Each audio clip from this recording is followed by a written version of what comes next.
So you say things like, relationships feel empty now, or I get bored too fast. You say it like it's a personality trait, like something just broke inside you. That's cute. It's also wrong. What you're feeling isn't emotional maturity or being selective. It's neurological conditioning. Your brain was trained repeatedly, aggressively, deliberately, not by a bad relationship, but by dopamine overload. For years, your brain learned one rule: reward must be instant, intense, and disposable. Swipe, scroll, click, next. Your nervous system adapted. It doesn't ask if something is healthy, it optimizes for the environment you give it. And you gave it an environment where novelty never ends, people are interchangeable, and attention is fragmented into seconds. So your brain rewired itself. Slow emotional buildup now feels like nothing. Consistency. Your brain interprets it as stagnation. Real human flaws? Your brain flags them as inefficient. You're not calm, you're understimulated. You're not independent, you're chemically bored. Relationships feel empty because real connection operates on delayed reward, and your brain has been trained to reject delay as pain. That's neurobiology. And here's the part nobody likes. Your standards didn't rise. Your dopamine threshold did. What used to feel meaningful now feels flat, because your brain is calibrated for artificial highs that humans cannot naturally provide. No partner can compete with an algorithm designed to hijack your reward system. So when you sit across from a real person and feel nothing, your brain concludes, this is empty. But the truth is simpler. You trained yourself to feel nothing unless you're overstimulated.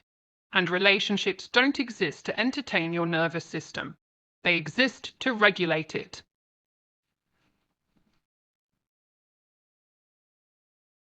You didn't lose the ability to love. You lost the ability to wait. Everyone keeps asking the wrong question. Why can't I feel love anymore? Because you're confusing emotional absence with withdrawal. Love did not disappear. Patience did. Modern brains are no longer trained to sit inside uncertainty. They're trained to escape it. The moment tension appears, you don't lean in. You reach for relief, a notification, another option, another hit. Waiting used to be part of desire. Now waiting feels like failure. Real attachment forms through micro frustrations that don't end the connection. Awkward pauses, misunderstandings, bored evenings. Those moments used to build emotional muscle. Now they trigger exit reflexes. Your brain learned this equation. Discomfort tracks wrong choice. Delay tracks waste of time. So the second a relationship stops stimulating you, your nervous system whispers, abort, something better exists. Not because it does, but because your brain was trained to believe it. This is why people say, the spark died. Nothing died. The dopamine spike normalized. Instead of transitioning into deeper attachment, your brain panicked and labeled normal bonding as emotional death. Healthy relationships feel boring at first to a dopamine-addicted brain. They don't spike you, they settle you. They don't flood your system, they regulate it. But regulation feels like numbness when your baseline is chaos. So you leave and chase novelty again. Each cycle trains your brain for a shorter attention span and a lower tolerance for imperfection. You didn't become emotionally advanced, you became impatient at a neurological level. Love didn't fail you. You stopped giving it time to form.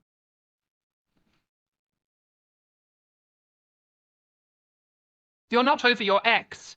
You're still chasing the chemical version of them. People love to say they've moved on. I'm over them. I healed. I closed that chapter. What they actually mean is, I stopped interacting, but my nervous system never recalibrated. You didn't fall in love with a person. You fell in love with a dopamine pattern, the unpredictability, the intermittent attention, the highs after absence, the relief after anxiety, the emotional whiplash that made small moments feel huge. Your brain learned to associate instability with intensity. So when the relationship ended, you didn't just lose someone, you lost a chemical cycle. And withdrawal feels like emptiness. That's why new people feel dull. That's why stable partners feel unexciting. That's why you keep comparing without realizing it. You tell yourself you miss the person, but what you miss is the spike after the wait, the message after silence, the reunion after uncertainty, the emotional roller coaster that kept your nervous system alert. Your brain confuses arousal with connection. Calm now feels like absence. Safety feels like nothing. This is why toxic dynamics are so addictive. They don't offer love, they offer intermittent reinforcement, the strongest conditioning mechanism known to the brain. Slot machines run on it. Social media runs on it. So do unstable relationships. Your ex wasn't special. The chemical loop was. And here's the brutal part. Every time you chase someone who feels exciting, every time you dismiss someone who feels too easy, you reinforce the same neural wiring. Your brain keeps asking for the same drug, so you aren't moving forward. You're repeating withdrawal cycles with different faces. You think you're picky. You're actually still addicted. Until your brain learns to tolerate calm without interpreting it as emptiness, every relationship will feel like a downgrade from a memory that was never healthy to begin with. You don't miss them. You miss how your nervous system felt when it was constantly activated. And that's not love, that's conditioning.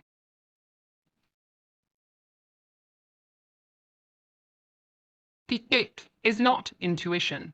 It's your brain rejecting regulation. People love to romanticize the ick. I just felt something was off. My intuition kicked in. I lost attraction instantly. They say it like their nervous system is some ancient oracle. It isn't. Most of the time, the ick is a stress response. Specifically, it's what happens when a dopamine-trained brain encounters emotional stability and doesn't know how to process it. When someone is consistent, communicates clearly, shows interest without games, doesn't trigger anxiety, doesn't disappear to create tension, your brain doesn't relax. It gets suspicious because calm doesn't match the stimulation pattern it learned to associate with desire. So it invents a reason to leave, a laugh that's slightly annoying, a harmless habit, a moment of emotional availability that feels too much. Your brain calls it intuition. It's actually withdrawal disguised as discernment. Real intimacy requires nervous system co-regulation.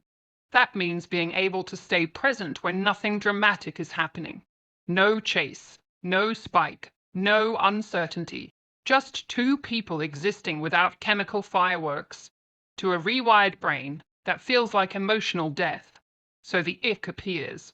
Not because the person is wrong, but because your nervous system doesn't know how to sit inside safety without stimulation.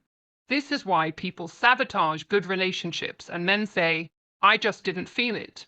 You felt something. You felt unfamiliar calm, and your brain interpreted it as danger. Here's what nobody tells you. Intuition is quiet. Addiction is loud. If the feeling is sudden, absolute, and urges immediate exit, it's rarely wisdom. It's a system trained for instant relief, rejecting regulation. Healthy connection doesn't announce itself with fireworks. It grows slowly, almost invisibly, once your brain relearns how to tolerate steadiness. Until then, your nervous system will keep mistaking peace for boredom and chaos for chemistry. And you'll keep calling it taste.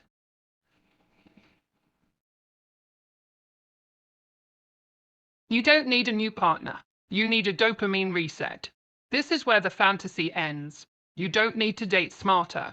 You don't need better communication. You don't need a more exciting person. You need to retrain your nervous system, because no amount of right person can fix a brain that interprets calm as emptiness. As long as your dopamine baseline is inflated, every human relationship will feel underwhelming. This isn't a moral failure, it's conditioning. And conditioning can be undone, but not passively. Here's what a dopamine reset actually means. Not a detox weekend, not deleting one app. Real retraining. First, remove artificial novelty. Endless scrolling, porn, constant dating apps, background stimulation. These don't relax you, they keep your reward system on high alert. Your brain needs boredom, actual boredom. That's where sensitivity returns. Second, stay when it feels flat, not in toxic situations, in safe ones, when a conversation feels ordinary, when nothing dramatic is happening, when your impulse is to escape. That discomfort is your nervous system relearning regulation. Third, redefine attraction. Attraction is not intensity, it's tolerance. The ability to remain present without needing constant stimulation. If someone feels too calm, that's not a red flag, that's your training ground.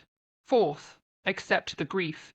You will grieve the highs, you will miss the chaos, you will feel emptier before you feel fuller. That's withdrawal.